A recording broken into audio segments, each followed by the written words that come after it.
Arestado ang isang AFP reservist dahil sa pagbebenta umano ng illegal na droga sa Pasay. Nakuhanan din siya ng baril. Inako ng suspect ang baril pero hindi ang droga. Darito ang report ni Katrina Son.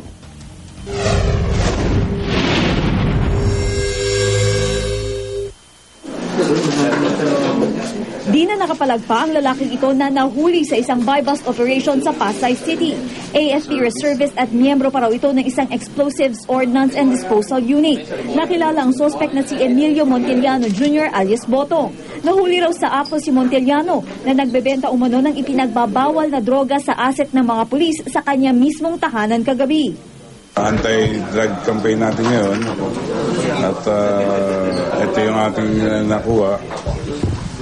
Reservist siya. Ang isang pinakaano dito, explosive ano pa siya. May drugs pa nakuha dito. Nakuha mula sa suspect ang isang sachet ng pinaghihinalaang shabu, isang kalibre 45 na baril at mga bala.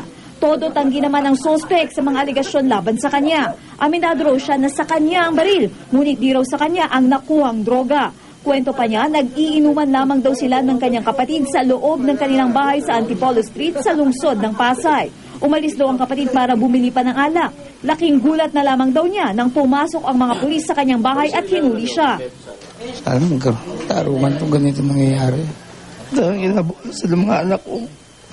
Ayon naman sa mga otoridad, posibleng maharap ang suspect sa reklamong paglabag sa Comprehensive Dangerous Drugs Act at illegal possession of firearms.